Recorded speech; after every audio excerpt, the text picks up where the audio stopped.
En este vídeo exploraremos un tema profundo y desafiante: los 7 tipos de personas que no se pueden salvar. La Biblia nos enseña que Dios desea la salvación de todos los seres humanos, y su amor es infinito y su misericordia está disponible para todos. Sin embargo, existen actitudes, comportamientos y corazones endurecidos que pueden cerrar las puertas a la gracia de Dios. A lo largo de este vídeo, descubriremos qué características y decisiones pueden llevar a una persona a alejarse irremediablemente de la salvación que Dios ofrece. Este mensaje no tiene la intención de juzgar, sino de advertirnos y llevarnos a la reflexión, para que examinemos nuestras vidas a la luz de la palabra de Dios y podamos alejarnos de cualquier camino que nos aparte de su presencia. Dios es justo y paciente, pero también nos llama al arrepentimiento y a la transformación. Acompáñanos en este recorrido bíblico que nos ayudará a entender mejor la importancia de vivir conforme a los principios de Dios y evitar convertirnos en alguno de estos tipos de personas que no se pueden salvar. El orgulloso. El orgulloso es aquella persona que se cree autosuficiente y superior a los demás. Su corazón está lleno de altivez, y por eso le resulta difícil reconocer que necesita a Dios. La Biblia nos dice en Proverbios 4 y 18, el orgullo va delante de la destrucción, y la altivez de espíritu delante de la caída.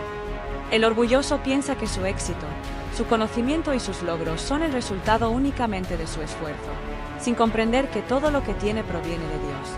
La actitud del orgulloso lo hace incapaz de doblar sus rodillas y pedir perdón. No acepta que ha pecado, porque en su mente no hay lugar para la humildad. Jesús enseñó en Lucas 18, 9-14 la parábola del fariseo y el publicano. El fariseo, lleno de orgullo, oraba exaltándose a sí mismo, mientras que el publicano, con humildad, reconocía su pecado y pedía misericordia. Al final, solo el publicano fue justificado ante Dios. Esto nos enseña que el orgullo ciega el corazón y endurece el alma. El orgulloso también rechaza la corrección. Proverbios 12, 1 declara, el que ama la disciplina ama el conocimiento, pero el que aborrece la reprensión es ignorante. Las personas orgullosas suelen despreciar los consejos y las advertencias, creyendo que no tienen nada que aprender de los demás. Esto las conduce por un camino de autodestrucción. El orgullo fue el pecado que llevó a Satanás a su caída. En Isaías 14, 12-15 se describe cómo Lucifer quiso elevarse por encima de Dios, diciendo, subiré al cielo, en lo alto, junto a las estrellas de Dios, levantaré mi trono. Su deseo de exaltarse lo llevó a la perdición eterna. De la misma manera, el orgullo puede separar a las personas de Dios, porque Dios resiste a los soberbios, pero da gracia a los humildes. Santiago 4, 6. Para que un orgulloso sea salvo, necesita un verdadero encuentro con la humildad. Necesita reconocer que sin Dios no es nada y que toda su vida depende de la gracia divina. La humildad es la llave que abre la puerta de la salvación. Jesús dijo en Mateo 5, 3. Bienaventurados los pobres en espíritu, porque de ellos es el reino de los cielos. Ser pobre en espíritu significa reconocer nuestra total dependencia de Dios y nuestra necesidad de su perdón. Si el orgullo domina tu vida, es tiempo de arrepentirte y pedirle a Dios que te dé un corazón humilde. Recuerda que el que se humilla será exaltado, pero el que se exalta será humillado. Lucas 2 y 11. No dejes que el orgullo te aleje de la salvación que Dios tiene para ti. Reflexiona, ¿hay áreas en tu vida donde el orgullo ha tomado el control? ¿Estás dispuesto a rendir tu corazón a Dios y reconocer que lo necesitas? El segundo tipo de persona que no puede salvarse es el rebelde. El rebelde es aquel que, aun conociendo la verdad, se niega a aceptarla y desafía a Dios de manera consciente. Es una actitud de desafío constante hacia la autoridad divina. Mientras que el orgulloso coloca su propio ego por encima de Dios, el rebelde rechaza abiertamente las normas y los caminos del Señor, considerándolos una carga o una limitación a su propia voluntad. A lo largo de la Biblia encontramos ejemplos claros de personas que manifestaron este espíritu de rebelión. Un caso notorio es el de Faraón en el libro del Éxodo. Dios, a través de Moisés, mostró milagro tras milagro y advirtió a Faraón del poder divino. Sin embargo, su corazón permaneció endurecido. Faraón sabía que estaba enfrentándose al Dios verdadero, pero eligió rebelarse una y otra vez. La consecuencia de su rebelión fue desastrosa no solo para él, sino para toda su nación. Otro ejemplo es el de Jonás. Aunque Jonás era profeta y conocía la voz de Dios, decidió rebelarse cuando se le encomendó ir a Nínive. Jonás quiso huir en dirección contraria, mostrando que la rebeldía no siempre se manifiesta en desconocimiento, sino en desobediencia consciente.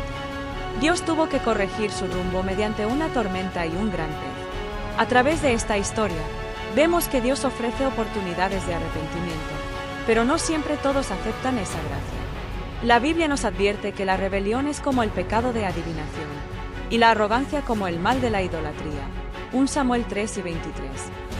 Este versículo revela que la rebelión es tan peligrosa como involucrarse en prácticas paganas, porque pone al hombre en oposición directa contra Dios. Hoy en día, el espíritu de rebeldía puede encontrarse en muchas formas. Hay quienes rechazan la palabra de Dios porque prefieren vivir conforme a sus propios deseos. Otros cuestionan y ridiculizan las enseñanzas bíblicas, considerándolas obsoletas o restrictivas. Este tipo de personas se niegan a someter su corazón al Señor porque quieren ser sus propios dioses, dueños de su destino. Jesús contó la parábola de los viñadores malvados en Mateo 21. En esta historia, los trabajadores de una viña se rebelaron contra el dueño, maltratando y matando a los mensajeros que él enviaba. Finalmente, mataron al propio hijo del dueño. Esta parábola simboliza la rebelión del hombre contra Dios, quien ha enviado profetas y finalmente a su Hijo, Jesucristo. A través de ella, Jesús dejó claro que la rebeldía tendrá consecuencias eternas si no hay arrepentimiento. Es importante reflexionar en esta verdad. Dios siempre deja la puerta abierta al arrepentimiento, pero el corazón rebelde decide no entrar. Aquellos que se rebelan contra Dios viven en un constante rechazo a su amor y autoridad. Y aunque Dios es paciente, llegará el día en que el juicio será inevitable. El rebelde no puede salvarse porque su corazón está endurecido y sus oídos sordos al llamado de Dios. La salvación requiere humildad y sumisión, pero el rebelde prefiere su propia voluntad antes que la voluntad de Dios. El tercer tipo de persona que no puede salvarse es el amante del mundo. Estas son personas que, aunque conocen la verdad de Dios y pueden incluso profesar fe, prefieren las cosas temporales de este mundo en lugar de buscar lo eterno. La Biblia es clara al respecto cuando dice en 1 Juan 2, 15-17, no améis al mundo, ni las cosas que están en el mundo. Si alguno ama al mundo, el amor del Padre no está en él. Porque todo lo que hay en el mundo, los deseos de la carne, los deseos de los ojos y la vanagloria de la vida, no proviene del Padre, sino del mundo. Aquí se refleja una realidad espiritual profunda. No podemos amar a Dios y al mundo al mismo tiempo. El amante del mundo ha sido seducido por lo que éste ofrece: riquezas, placeres, fama, poder y éxito. Estas cosas, aunque momentáneamente puedan parecer satisfactorias, alejan el corazón del hombre de Dios y lo sumergen en una búsqueda sin fin de más. Un ejemplo bíblico de alguien que amó el mundo es Demas. En 2 Timoteo 4 y 10, el apóstol Pablo escribe con tristeza: porque Demas me ha desamparado, amando este mundo presente, y se ha ido a Tesalónica.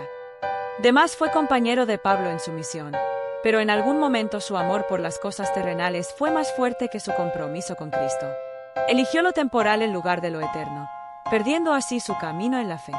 Otro ejemplo es el joven rico en Mateo 19, 16-22. Este joven se acercó a Jesús con una pregunta sincera: ¿qué haré para heredar la vida eterna? Jesús le respondió que debía guardar los mandamientos, a lo que el joven contestó que ya los cumplía. Pero entonces, Jesús le dio una instrucción directa: vende lo que tienes, y dalo a los pobres, y tendrás tesoro en el cielo. Y ven, sígueme. La respuesta del joven rico fue alejarse con tristeza, porque amaba sus riquezas más que a Dios. Este pasaje revela cómo las cosas materiales pueden convertirse en ídolos, impidiendo a las personas someter sus vidas al Señor. Jesús también nos advierte en Mateo 6 y 24: ninguno puede servir a dos señores, porque o aborrecerá al uno y amará al otro, o estimará al uno y menospreciará al otro. No podéis servir a Dios y a las riquezas. Aquí Jesús deja claro que el corazón dividido no puede agradar a Dios. El amante del mundo intenta servir a dos señores, pero termina siendo esclavo de sus propios deseos y de lo material. El problema con amar al mundo no son necesariamente las cosas en sí mismas, sino darles prioridad sobre Dios. Las riquezas, el trabajo, la familia y otros aspectos de la vida pueden ser bendiciones, pero cuando ocupan el lugar de Dios, se convierten en ídolos. Jesús advirtió en Marcos 8 y 36: ¿de qué le sirve al hombre ganar el mundo entero, si pierde su alma? Esta es una pregunta poderosa que nos obliga a reflexionar sobre qué es realmente valioso. En nuestros días, el espíritu del amante del mundo está más presente que nunca. Vivimos en una era donde la búsqueda de éxito, poder, fama y placer es constante. Las redes sociales, la publicidad y la cultura del consumismo nos invitan a desear lo que no tenemos y a aferrarnos a lo material como fuente de felicidad. Sin embargo, todo esto es efímero. La moda pasa, las riquezas se desvanecen y el placer momentáneo no puede llenar el vacío del alma. Jesús enseñó sobre esto en la parábola del sembrador en Mateo 1 y 22. Allí dice que la semilla que cayó entre espinos representa a aquellos que escuchan la palabra, pero las preocupaciones de este siglo y el engaño de las riquezas ahogan la palabra y la hacen infructuosa. Es una imagen perfecta del amante del mundo, alguien que escucha, pero nunca deja que la palabra eche raíces en su corazón porque está demasiado ocupado persiguiendo cosas temporales. El amante del mundo no puede salvarse porque su corazón está atado a lo terrenal. Ama más lo que puede ver y tocar que lo eterno que Dios le ofrece. Y aunque Dios extiende su gracia, esta persona no está dispuesta a renunciar a sus ídolos para seguir a Cristo. La salvación requiere un corazón dispuesto a buscar primero el reino de Dios y su justicia. Mateo 6 y 33. Pero el amante del mundo prefiere quedarse con las migajas pasajeras de esta vida. La historia de la humanidad es una historia de elecciones, y el amante del mundo elige lo que perece en lugar de lo que permanece. Pero Dios nos llama a levantar nuestra mirada hacia las cosas de arriba, no en las de la tierra. Colosenses 3, 2. Solo cuando el corazón renuncia a este mundo puede recibir las verdaderas riquezas del cielo. La cuarta persona que no puede salvarse es el hipócrita. Estas son personas que pretenden ser algo que no son, aparentando devoción, santidad o fe, cuando en realidad sus corazones están lejos de Dios. La hipocresía espiritual es peligrosa porque engaña a los demás e incluso al propio hipócrita, haciéndole creer que está en buen camino cuando, en realidad, está completamente apartado de la verdad.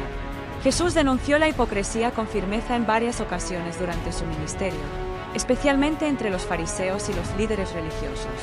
En Mateo 23, 27-28, Jesús les dijo: «Ay de vosotros, escribas y fariseos, hipócritas, porque sois semejantes a sepulcros blanqueados, que por fuera, a la verdad, se muestran hermosos, pero por dentro están llenos de huesos de muertos y de toda inmundicia. Así también vosotros, por fuera, os mostráis justos a los hombres, pero por dentro estáis llenos de hipocresía e iniquidad». Esta declaración es poderosa y revela la verdadera naturaleza del hipócrita. Una fachada externa limpia y respetable, pero un interior corrompido, lleno de pecado y falsedad. Los fariseos oraban en público, ayunaban con apariencia de sacrificio y daban limosnas para que los demás los vieran y los admiraran, pero no lo hacían por amor a Dios. Jesús los condenó porque sus actos de piedad eran solo un espectáculo. La hipocresía también fue denunciada por el profeta Isaías en Isaías 29, 13. Dice: «Pues, el Señor, porque este pueblo se acerca a mí con su boca, y con sus labios me honra, pero su corazón está lejos de mí, y su temor de mí no es más que un mandamiento de hombres que les ha sido enseñado». El hipócrita dice creer en Dios, pero su vida demuestra lo contrario. Sus palabras no tienen peso porque no hay integridad entre lo que dice y lo que hace. Un ejemplo bíblico de hipocresía es el de Ananías y Zafira en Hechos 5, 1-11. Esta pareja vendió una propiedad y fingió entregar todo el dinero a los apóstoles, cuando en realidad se habían quedado con una parte. Nadie los obligó a dar nada, pero quisieron aparentar generosidad y santidad delante de los demás creyentes. Sin embargo, Dios reveló su mentira a Pedro, y tanto Ananías como Zafira murieron inmediatamente por su engaño. Esta historia nos muestra que Dios no puede ser engañado y que toma la hipocresía muy en serio. El hipócrita no solo se engaña a sí mismo, sino que causa tropiezo a otros. Muchas personas han rechazado a Dios al ver a cristianos que profesan la fe con palabras, pero viven de forma completamente opuesta. El hipócrita da un mal testimonio, porque su doble vida contradice el mensaje del Evangelio. Jesús dijo en Mateo 18, 6: «Cualquiera que haga tropezar a alguno de estos pequeños que creen en mí, mejor le fuera que se le colgase al cuello una piedra de molino de asno, y que se le hundiese en lo profundo del mar». Otro peligro de la hipocresía es que crea una falsa seguridad espiritual.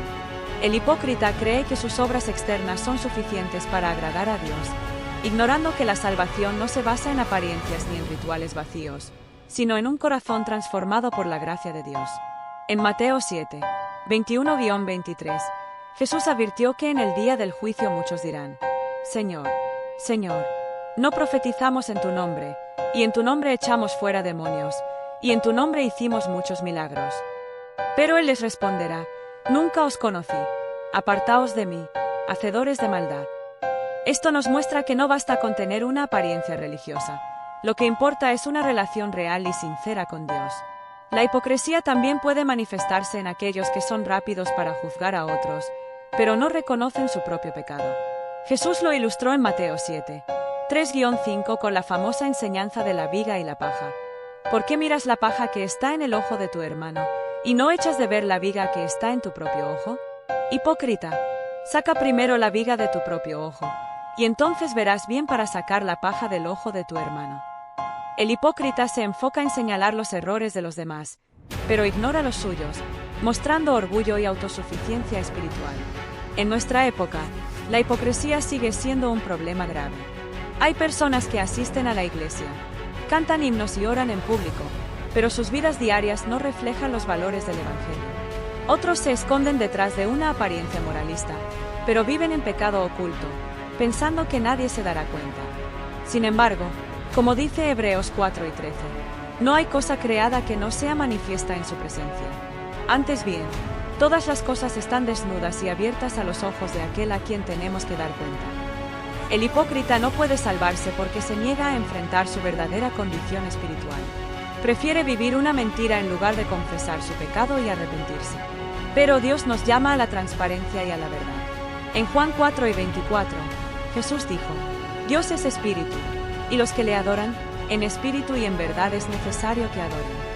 La verdadera adoración y salvación requieren un corazón sincero, que no teme confesar sus fallas delante de Dios y buscar su gracia.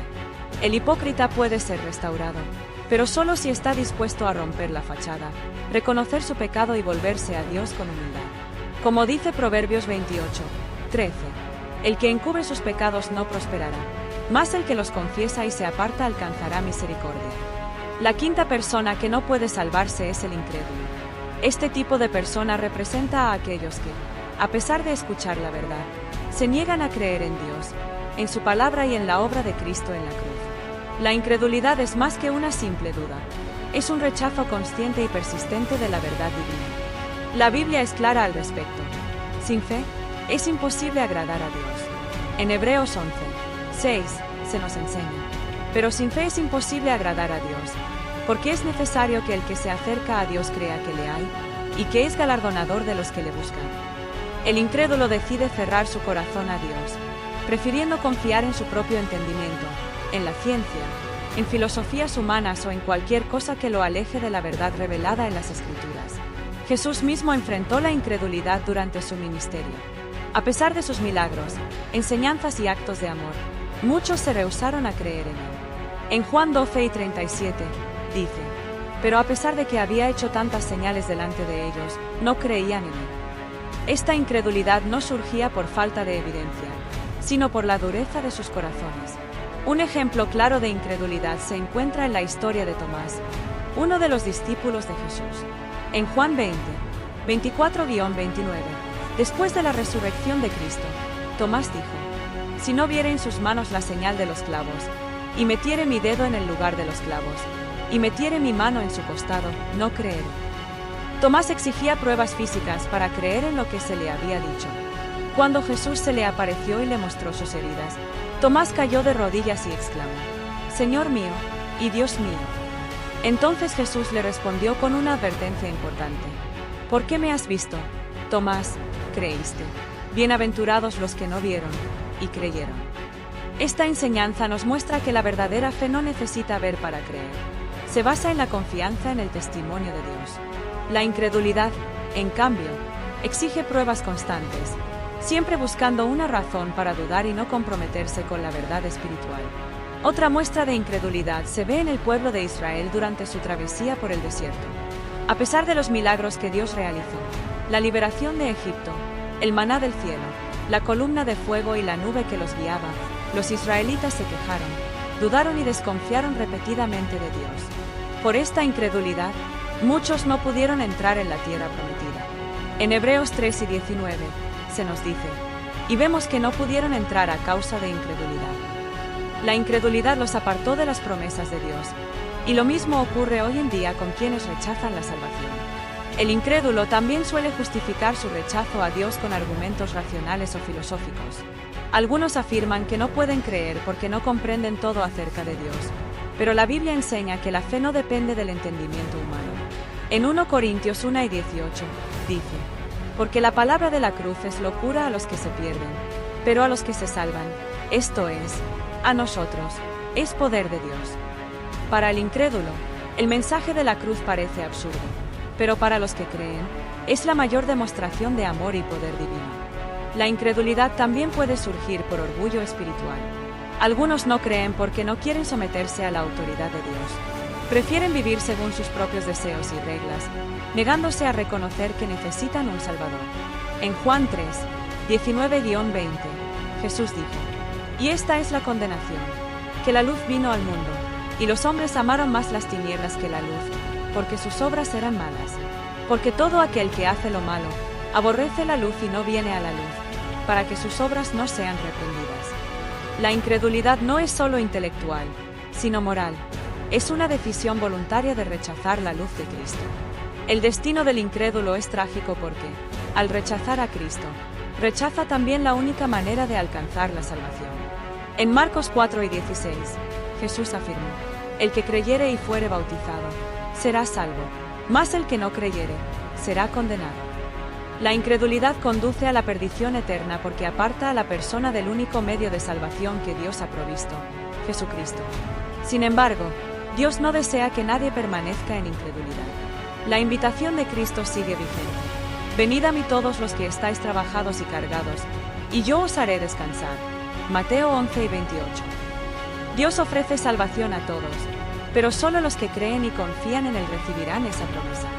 La incredulidad puede superarse cuando una persona abre su corazón a la verdad de Dios. La fe viene por el oír, y el oír por la palabra de Dios. Romanos 10 y 17. A través del mensaje del Evangelio, el Espíritu Santo obra en los corazones, convenciendo a las personas de su pecado, la justicia de Dios y el juicio venidero. Juan 16, 8-11. El incrédulo que persiste en su rechazo no puede salvarse porque se niega a recibir el regalo gratuito de la salvación. Pero para aquellos que creen, Jesús promete vida eterna, diciendo en Juan 11, 25-26: yo soy la resurrección y la vida, el que cree en mí, aunque esté muerto, vivirá. Y todo aquel que vive y cree en mí, no morirá eternamente. La sexta persona que no puede salvarse es el pecador sin arrepentimiento, aquel que persiste en su pecado sin mostrar remordimiento, cambio de corazón ni deseo de volverse a Dios. El arrepentimiento genuino es un requisito fundamental para la salvación, y sin él, es imposible recibir el perdón y la gracia de Dios. El pecado no es algo que simplemente afecta al ser humano, es una separación activa de Dios, una rebelión que contamina el corazón y el alma. El apóstol Pablo nos enseña en Romanos 6 y 23, porque la paga del pecado es muerte, mas la dádiva de Dios es vida eterna en Cristo Jesús Señor nuestro. Esta muerte no es solo física, sino espiritual y eterna, un alejamiento definitivo de Dios. El problema del pecador sin arrepentimiento no radica únicamente en sus actos pecaminosos, sino en su actitud obstinada de negarse a reconocer su condición y necesidad de cambio. Este tipo de persona ama el pecado más que a Dios. Elige vivir en su rebelión en lugar de humillarse y confesar sus faltas. En Proverbios 28, 13, la Escritura advierte: el que encubre sus pecados no prosperará, mas el que los confiesa y se aparta alcanzará misericordia. La falta de arrepentimiento puede manifestarse de varias maneras. Algunos pecadores niegan que sus acciones sean malas, justificándolas con argumentos culturales, personales o relativistas. Otros reconocen sus pecados, pero se niegan a abandonarlos, aferrándose a hábitos, relaciones o deseos que los mantienen esclavizados. En ambos casos, la raíz del problema es un corazón endurecido que resiste la obra transformadora del Espíritu Santo. Un ejemplo claro en la Biblia es el caso del rey Saúl. Aunque Dios le dio oportunidades para arrepentirse, Saúl persistió en su desobediencia. Cuando fue confrontado por el profeta Samuel en 1 Samuel 3 y 23, se le dijo: porque como pecado de adivinación es la rebelión, y como ídolos e idolatría la obstinación. Saúl mostró remordimiento superficial, pero no un verdadero arrepentimiento, y finalmente perdió el favor de Dios y su reino. Otro ejemplo es Judas Iscariote, quien traicionó a Jesús por 30 piezas de plata. En Mateo 27, 3-5, vemos que Judas sintió remordimiento después de su traición, pero en lugar de acudir a Dios en arrepentimiento sincero, decidió quitarse la vida. Aquí aprendemos una lección poderosa. El remordimiento no es lo mismo que el arrepentimiento. El remordimiento produce tristeza, pero el arrepentimiento verdadero conduce a la vida. El apóstol Pablo lo explica claramente en 2 Corintios 7 y 10. Porque la tristeza que es según Dios produce arrepentimiento para salvación, de que no hay que arrepentirse, pero la tristeza del mundo produce muerte. El pecador sin arrepentimiento puede experimentar culpa o vergüenza, pero si no se humilla ante Dios y confiesa su pecado, no encontrará redención. El pecado sin arrepentimiento también se ve en las palabras de Jesús cuando habló de las ciudades de Corazín, Betsaida y Capernaum en Mateo 11, 20-24. A pesar de que Jesús realizó muchos milagros en estas ciudades, sus habitantes no se arrepintieron. Cristo los reprendió diciendo: Por tanto, os digo que en el día del juicio, será más tolerable el castigo para la tierra de Sodoma que para ti. La falta de arrepentimiento, aun cuando la verdad es evidente, es motivo de condenación severa. El pecador sin arrepentimiento rechaza la misericordia de Dios. En su amor infinito, Dios ofrece perdón a todos los pecadores, sin importar cuán grandes o terribles sean sus faltas, siempre y cuando se arrepientan de corazón. En 1 Juan 1:9 se nos promete: si confesamos nuestros pecados, Él es fiel y justo para perdonar nuestros pecados y limpiarnos de toda maldad. El arrepentimiento verdadero involucra 2 pasos: confesión y cambio. Primero, el pecador debe confesar su pecado ante Dios, reconociendo su condición y su incapacidad de salvarse por sí mismo. Segundo, debe dar la espalda al pecado, apartándose de aquello que lo aleja de Dios. Este cambio no es meramente externo, sino un fruto del nuevo corazón que Dios crea en aquellos que se arrepienten sinceramente. Sin arrepentimiento, no hay perdón. Jesús mismo predicó en Lucas 13:3: Os digo, no, antes si no os arrepentís, todos pereceréis igualmente. Esta advertencia es clara y directa.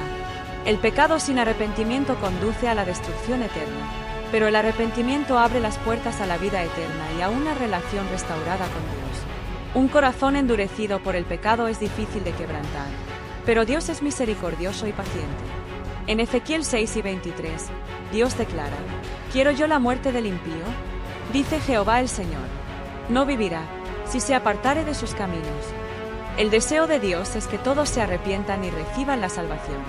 Por eso, en 2 Pedro 3:9, dice: El Señor no retarda su promesa, según algunos la tienen por tardanza, sino que es paciente para con nosotros, no queriendo que ninguno perezca, sino que todos procedan al arrepentimiento.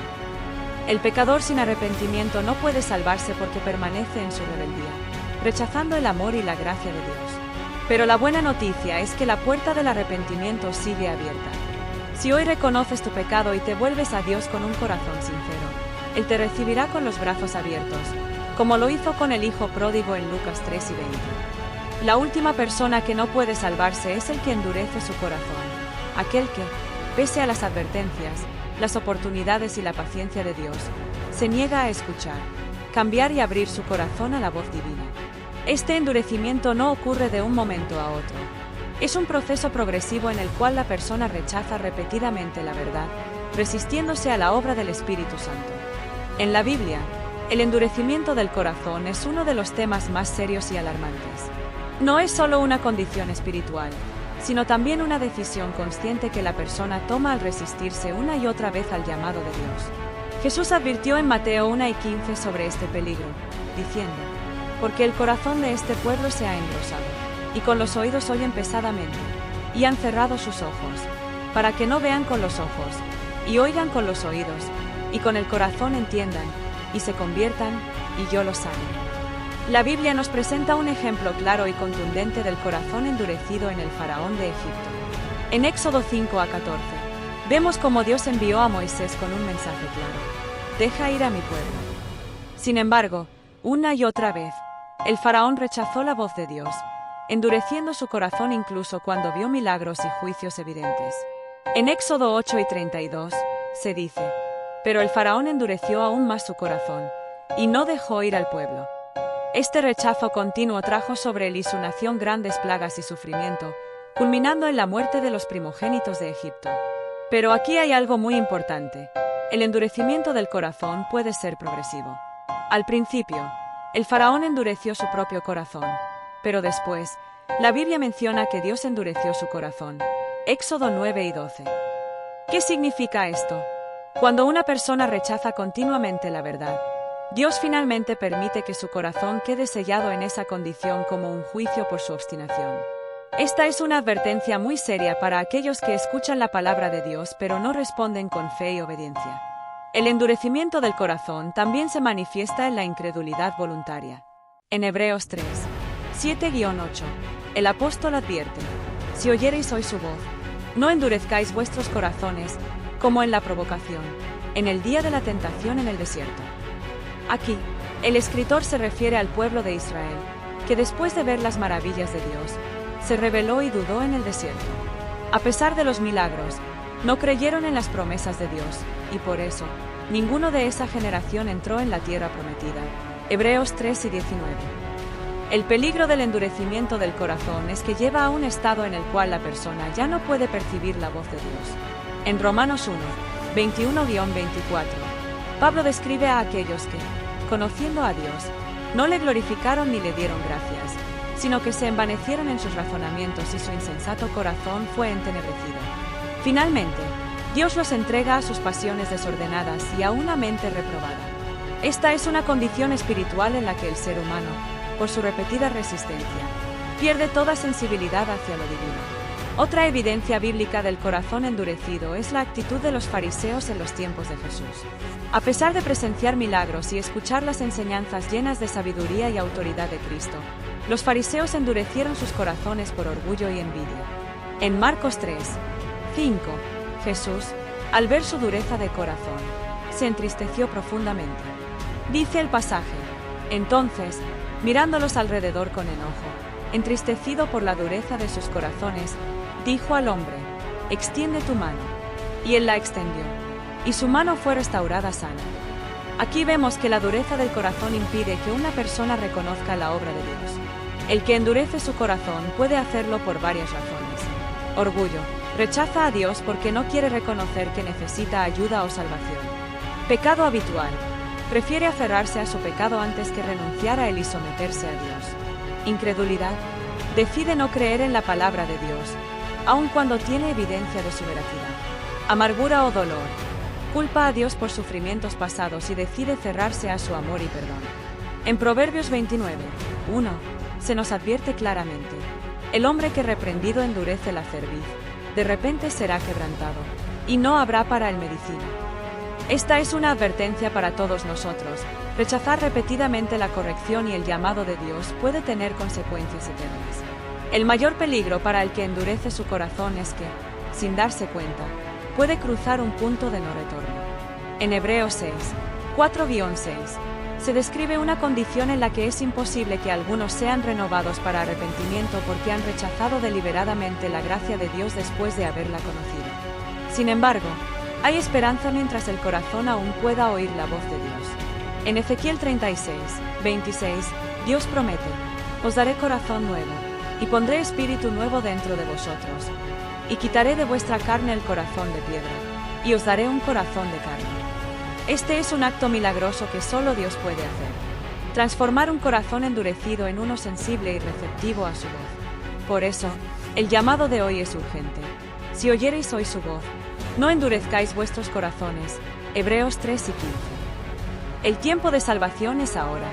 No dejes que el orgullo, el pecado o el dolor endurezcan tu corazón. Abre tu vida a Dios, y Él hará la obra maravillosa de darte un corazón nuevo lleno de vida, amor y esperanza.